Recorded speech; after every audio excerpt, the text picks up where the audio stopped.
صفاء عندها بقى التحت والقريبه والبيتيفور وحاجات طرف وحاجات جميله جدا، وكلها يا جماعه بالسمنه البلدي. بصوا صور الحاجه بتاعتها، بصوا ما شاء الله، الله اكبر. شايفين؟ بصوا الغريبه ما شاء الله، اللهم بارك يا رب.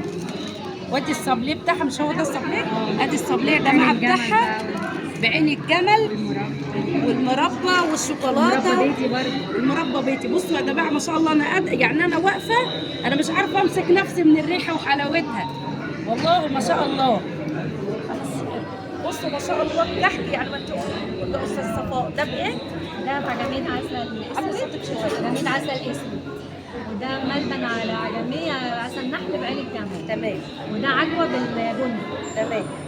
وده تارت مربى، تارت بالجناح، وده بوكيفور شوكولاتة. ده يا جماعه انواع الطرق. بصوا ما شاء الله، الله اكبر على ريحه الكحك.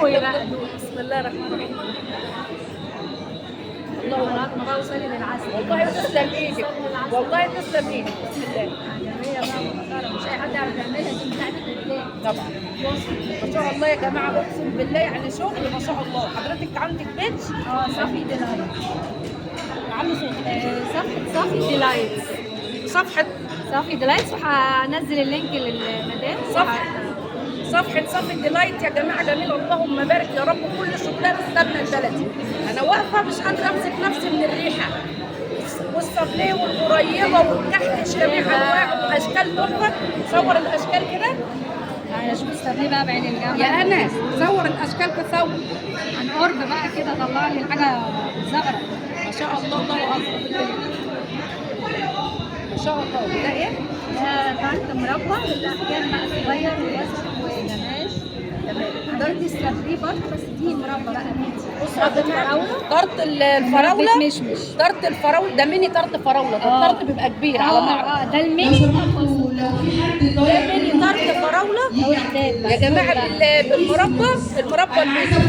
كلهم هنا لو سمحتوا، بتوع الدرة عند شيف هبه هنا وشيف سماح. ما شاء الله كله يا جماعه شغل بالسمنه البلدي عند استاذه صفاء. يا جماعه انا هحط لكم لينك البيج بتاع استاذه صفاء، ما شاء الله على شغلها ما شاء الله. يعني احسن المحلات ما فيش جنبها حاجه، والله العظيم تستحق. والله ما انا بصي، الخامات بقى كلها والله ما دعايه ليك نمره واحد. اقسم بالله، يعني ما شاء الله. تسلم ايدك يا حبيبتي، ربنا يجزاك الخير. يا جماعه بيتش استاذه صفاء هسيب لكم اللينك ان شاء الله في التعليقات.